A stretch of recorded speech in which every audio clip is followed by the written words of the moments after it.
Voter card থাকলে অনলাইনে দেখতে পাচ্ছেন নিজের নামের জায়গায় ভিন রাজ্যের একজনের নাম। এমন ঘটনায় বিস্ময় প্রকাশ করে চিন্তিত হয়ে পড়েন কোচবিহার জেলার মাথাভাঙ্গার এক বাসিন্দা সোমা বর্মন। অনলাইনে ওই মহিলার নামের এপিক নম্বর দিয়ে সার্চ করলেই সোমা বর্মনের নাম না দেখিয়ে সেই জায়গায় দেখাচ্ছে উত্তরপ্রদেশের এক ব্যক্তির নাম। এ ব্যাপারে তৃণমূলের এক নেতার দাবি, তাদের দলের পক্ষ থেকে বাড়ি বাড়ি ভোটার কার্ড যাচাই করা হচ্ছে, কেননা এটা তাদের দলের সিদ্ধান্ত। নকল ভোটার ধরতে এ ধরনের অভিযানে বাংলা জুড়েই নেমেছে তৃণমূল কংগ্রেস। আর এদিন ওই তৃণমূল নেতা সোমা বর্মনের বাড়িতে এসে তার ভোটার কার্ড যাচাই করলেন। সেই ভোটার কার্ড সোমা দেবী তাদের হাতে তুলেও দেন। তখন তৃণমূল নেতারা অনলাইন মারফত পরীক্ষা করতে গিয়ে অদ্ভুত ঘটনা প্রত্যক্ষ করেন। সোমা বর্মনের এপিক নম্বর দেওয়া ভোটার কার্ডে তার নাম দেখাচ্ছে না, সে জায়গায় দেখাচ্ছে এক ব্যক্তির নাম, আর সেই ব্যক্তির বাড়ি উত্তরপ্রদেশে। এ তো ভারী আশ্চর্যজনক ঘটনা। ভোটার কার্ডটি যার, এপিক নম্বরও তার, অথচ নাম আলাদা। এটা কিভাবে ঘটলো? কেননা সোমা দেবী আর যাই হোক উত্তরপ্রদেশে যাননি তো বটেই, আবার ভোটার কার্ড নিয়ে সেভাবে অন্য কোথাও কোনো কাজও করেননি বলে তার কাছ থেকে জানা গেছে। তাহলে এটা বদলে গেল কি করে? বাংলার ঠিকানার ভোটার কার্ডে অনলাইনে নাম দেখাচ্ছে কোনো মহিলার নয়, ভিন রাজ্যের এক ব্যক্তির। এদিকে সোমা বর্মন জানান, বিগত দুটি নির্বাচনে ভোট দিতে পারেননি তিনি, আর এতদিনের মধ্যে কার্ডটিও ঠিক করাননি। এই যে তিনি দুবার ভোট দিতে পারেননি, তার কারণটা কি সেটাও বোধহয় আর জানার চেষ্টাও করেননি তিনি।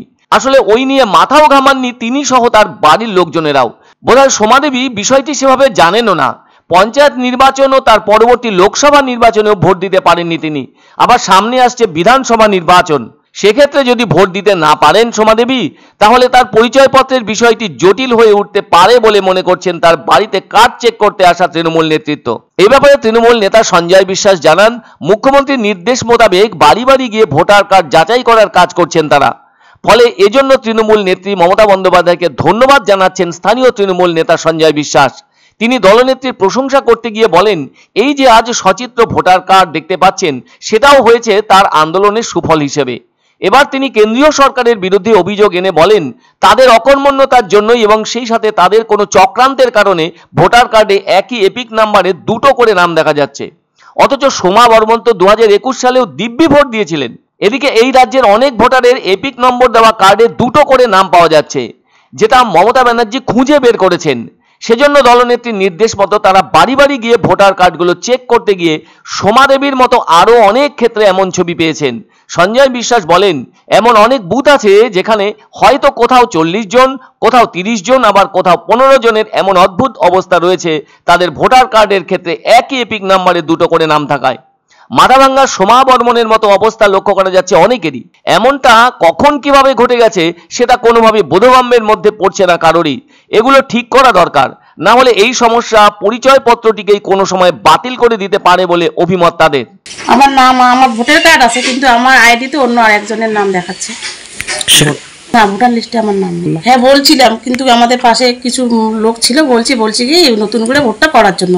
আমি জয়বাড়ে গেছি, জয়বাড়ে ভোট হয়নি আমার, বলছে তোমার ভোটটা বাতিল হয়ে গেছে।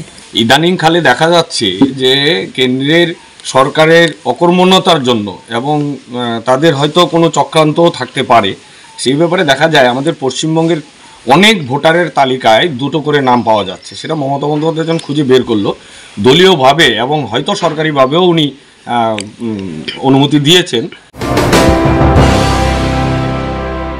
পছন্দসই সেরা খাবার খেতে হলে সোজা চলে আসুন রুচিসম্মত আধুনিক মানের রেস্টুরেন্ট রাজদরবারে, কেননা এখানেই আপনারা পাবেন ভোজনের রাজকীয় অনুভূতি। শুধু পুজোর সময়ই নয়, সারা বছরই রকমারি খাবার সরবরাহ করাই এই রেস্টুরেন্টের আভিজাত্য। আমাদের ঠিকানা রাজদরবার, রাহুতবাড়ি, বাবুপাড়া, জলপাইগুড়ি। এক অন্য অনুভূতির স্পর্শ পাওয়া যায় রয়কো ব্র্যান্ডের গেঞ্জি ও জাঙ্গিয়ায়। তাই ছোট বড় সবার পছন্দ রয়কো গেঞ্জি ও জাঙ্গিয়া।